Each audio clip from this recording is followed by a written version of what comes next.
Assalamualaikum warahmatullahi wabarakatuh. Selamat siang, salam sejahtera buat kita sekalian. Om Swastiastu, Namo Buddhaya, salam kebajikan.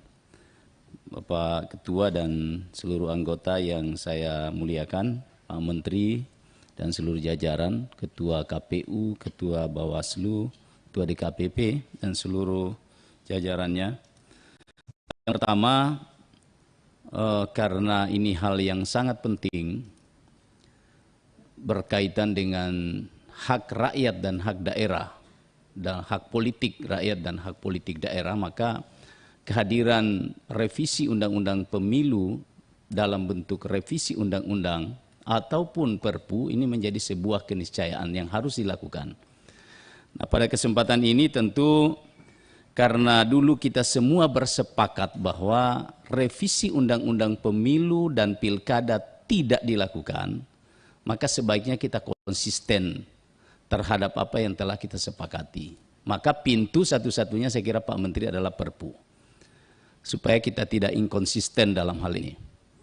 Oleh karena itu saya menyarankan itu ya Perpulah untuk bisa mengakomodir hak politik daerah dan rakyat terkait dengan konsekuensi Undang-Undang DOB itu sendiri. Nah, yang kedua berkaitan dengan tadi Ketua KPU sudah memaparkan, saya sangat berterima kasih Pak Ketua KPU sudah menyinggung beberapa daerah lain di luar Papua, terutama soal penataan dapil seperti di Sulawesi Tengah. Terima kasih banyak Pak, mudah-mudahan apa yang Bapak paparkan ini nanti akan menjadi sebuah kenyataan karena itu adalah aspirasi masyarakat, khususnya kami di Sulawesi Tengah dengan penambahan jumlah penduduk dan jumlah kursi sekarang 45, tadi sudah dipaparkan menjadi 55. Insya kami sangat mendukung Pak Ketua KPU, mudah-mudahan ini di dalam konteks kita melakukan revisi ini bisa terakomodir. Nah, yang ketiga berkaitan dengan penataan dapil.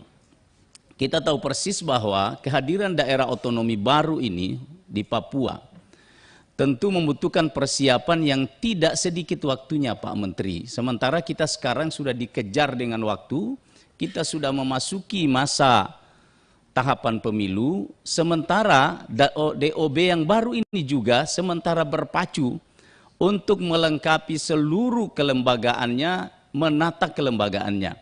Saya hanya menyarankan supaya ini dilakukan simulasi yang sangat baik, simulasi yang benar-benar akurat, perhitungannya antara penataan kelembagaan di daerah otonomi baru dengan penataan dapil.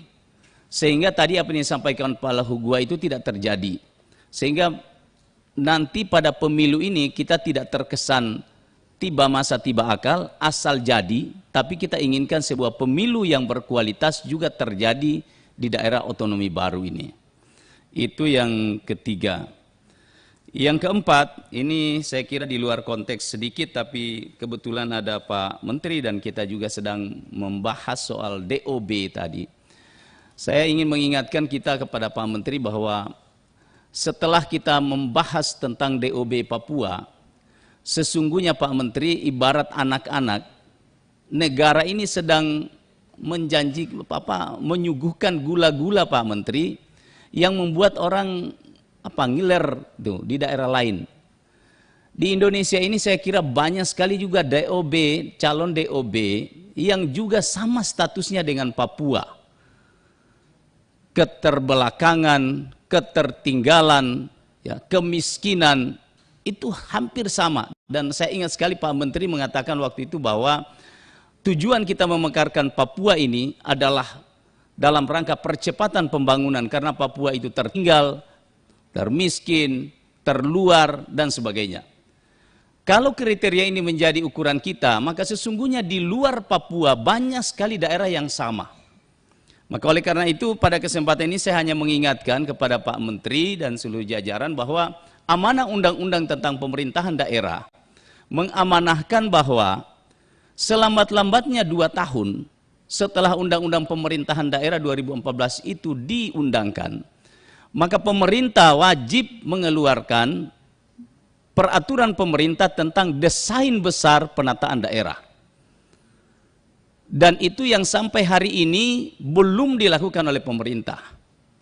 Artinya kita sesungguhnya telah melakukan sebuah pelanggaran moral terhadap undang-undang itu, karena kita tidak menindaklanjuti. Dan kekhawatiran kita soal pemekaran daerah baru itu dengan adanya kepentingan politis itu hanya bisa diantisipasi dengan kita mengeluarkan peraturan pemerintah PP soal destrada. Saya kira Pak Menteri ini sudah waktunya setelah kita semua sekarang berlomba-lomba mengejar supaya DOB Papua ini segera terrealisasi, tapi kita juga perlu memikirkan daerah di luar Papua. Kita tidak perlu khawatir bahwa dengan dibuka keran moratorium ini akan terjadi kebablasan pemekaran daerah.